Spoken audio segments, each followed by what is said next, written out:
Today, we're doing a deep dive into a real estate market that has been, well, tested in some pretty profound ways. We're looking at Jamaica's property sector in 2026. Our source material is this incredible collection of research, mainly Jamaica Homes 2026, Recovery, Resilience, and a New Way Forward. And it opens with this really powerful image. It does. It's not the noise before a storm, but the very specific silence that follows a storm.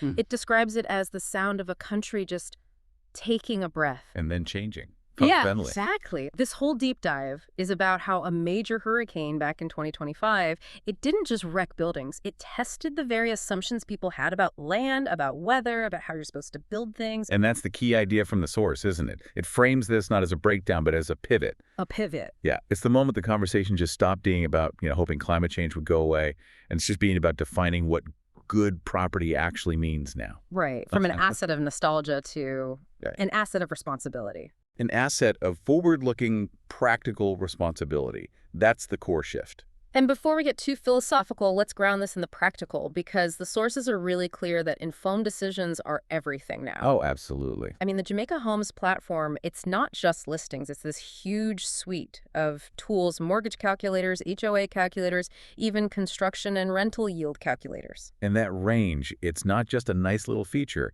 It's a pure necessity now. And necessity why? Because of the volatility. Because of the volatility. Exactly. You need something like that construction calculator because material costs, labor, it's all over the place. It's fluctuating based on demand and these new resilience standards. So your old back-of-the-envelope budget is useless. Completely useless. A small miscalculation on, say, the cost of impact-resistant glass could literally sink your entire project. Yeah. That due diligence, helped by those tools, it's basically the price of entry now. Yeah, that makes sense. It really shows this isn't just a chat about climate theory. It's a deep financial dive into making smart choices when the stakes have never been higher. Okay, so let's unpack that foundational idea. The meaning of property in Jamaica. The sources really stress that land there has always meant so much more than just its market value. It's everything. That cultural weight is it's essential to understanding how the market reacted. For so many Jamaicans, land isn't just an investment. It's memory. It's memory, it's inheritance, security, pride. Owning property was always seen as this act of belief in the future. A belief that things would be stable, predictable. Right. A belief rooted in family and in natural cycles you could count on. And the sources say that expectation, it's just gone. It's gone. That feeling that the seasons behaved or that storms were things you could basically understand, that's a thing of the past. The change wasn't one big boom. It was this quiet shift. A quiet shift where the extreme weather just, as the source says, refuses to be exceptions anymore. It's the accumulation. The patterns just aren't repeating. And that brings us to what I think is the most powerful line in the whole report. I know the one you mean. The hurricane of 2025 did not change Jamaica. It revealed it. That's it. It didn't create new risks. It just put a massive spotlight on the ones that were already there, showing instantly who was prepared and who was just lucky. It revealed the fault lines. The fault lines in construction, in where people chose to build, and how well the rules were enforced. It revealed the truth about denial. And this is where the source material connects it to the bigger picture, to other global markets that are dealing with this. Yes, and this is where we get past the shock and into the actual strategy. The report points to places like Miami, Okay. a market that, keeps growing. Not because it's immune to risk, but because it learned to build with the risk. Build with it. What does that actually mean in practice? It means tougher regulations, stricter zoning, and it means pricing that future-proofing right into the initial cost. And Jamaica is now entering that same really demanding chapter. It's about replacing, frankly, a certain amount of ignorance with data-driven intelligence. But hold on, doesn't building with risk just mean everything gets more expensive, slower growth? Is the source maybe a bit too optimistic that this intelligence will just magically create a stronger market without some serious growing pains? That is the critical tension. Yeah. It absolutely acknowledges the immediate cost is high. Of course it is. But the long-term cost of not doing it is catastrophic. Which is what 2025 showed. Exactly. When a market like Miami adapts, the risk doesn't vanish. What happens is the capital starts flowing towards certified resilience. The whole driver of growth shifts from just being about cheap land to being about proven durability. That's the challenge for Jamaica now, creating that same certainty for investors. Okay, so that shift brings us to the practical pivot. If the mindset is now wisdom over comfort, what does that look like on a construction site? Because the human instinct after a disaster is to just rebuild what you lost. And the source material really goes after that instinct. It argues that just rushing back to normal, rebuilding the same vulnerable house in the same vulnerable spot is just, well, it's not wise. They have a great line for it. They do. Comfort is not the same as wisdom. True recovery, they say, has to be refinement, Not just a return. not just a return. You have to refine the process with the hard lessons you just learned. And this is tied so closely to the philosophy of Dean Jones, the founder of Jamaica Homes. He has a really interesting take on this. Jones's perspective is great because it's so grounded in local knowledge. He says, Jamaica has always taught me that land listens. Oh, land listens. It remembers what we build on it and how we build on it.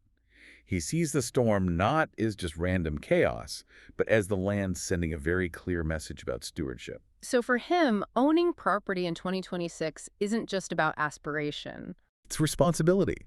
Responsibility as much as aspiration. Building something that protects the land, the investment, and the people who'll be living there in 50 years. So if that's the philosophy, what are the specifics? The actual metrics that now define a valuable property for a buyer in 2026?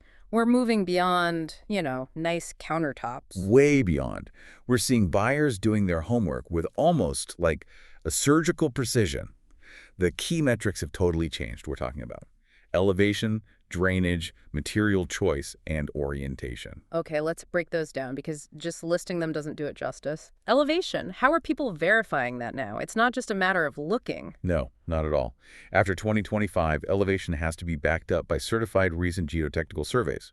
Buyers are demanding flood maps, proof that the foundation is well above not just past high water marks, but future projections. So that dream of being comfortably close to the beach? That's been replaced by the need to be safely away from projected erosion lines.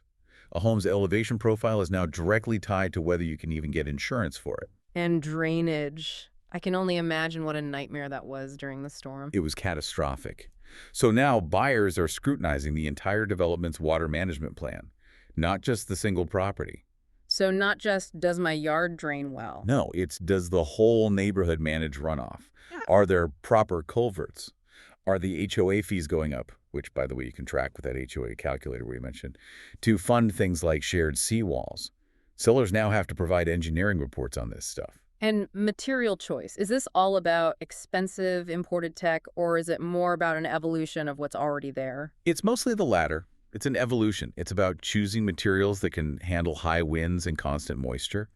But it's also about realizing that simple things, proper roof strapping, hurricane clips, impact-resistant glass, are now the absolute minimum standard. They're not upgrades anymore. Not at all. No. Sellers aren't just presenting a pretty space. They're presenting a history of decisions made over time about the building's core integrity. This focus on due diligence, the source says local buyers are calling it self-respect, which I love. Isn't that great? It's maturing the market faster than any government regulation ever could have. It's the consumer driving the change. That's the whole point. The buyer is now looking the seller in the eye and saying, show me the wisdom you built into this place. They get it now.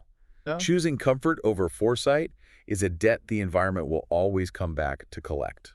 This all points to a market that's, much more informed and in the long run probably stronger, built on what Dean Jones calls hope built on truth. So let's look at the actual buyer landscape in 2026. How are the different groups approaching this new reality? Well, you can really split them into three main groups, and they're all reacting a bit differently. First, you have the local buyers. The ones on the ground. Right. They're demanding a level of disclosure that's just. It's unprecedented. For them, doing this due diligence is about protecting their family's future. Then you have the diaspora buyers. Jamaican nationals living overseas. They've always invested with a lot of emotion, a lot of sentimentality. How's that changed? It's a profound shift. They're moving away from seeing Jamaica purely through the lens of nostalgia. It's not just about the family land anymore. Exactly. That piece of land that holds memories but might be in a flood zone, they're now engaging with Jamaica as reality. They're asking tough, unsentimental questions about local infrastructure, about seawall maintenance, about liability. They want a viable asset, not just a nice memory to retire to. And what about the international buyers? You'd think they might be scared off by all this talk of increased risk. You would think so, but surprisingly, no. The source says that serious international capital is actually seeing this correction as an opportunity. An opportunity? How? They see a stable country that is now actively and transparently addressing its climate risk. For them, these new resilience metrics, this demand for proof, it signals a mature, sophisticated market, one they're willing to make a long-term bet on, not just a short-term fantasy. And when you have all three of those groups, local, diaspora, international, all demanding the same thing, transparency and preparation. You get a market with real depth, a stability that, as Jones says, lasts long after the headlines fade. That sounds stable, but the immediate picture is still pretty messy. We should probably bring in some of those recent news bites from the source to show just how complex 2026 actually is. Oh, it's incredibly complex. For one, there were reports of highly unusual China-based traffic hitting the real estate websites. What does that signal? It's not just random curiosity. It suggests very targeted interest from new global investors, which could totally shift competition and prices in some areas.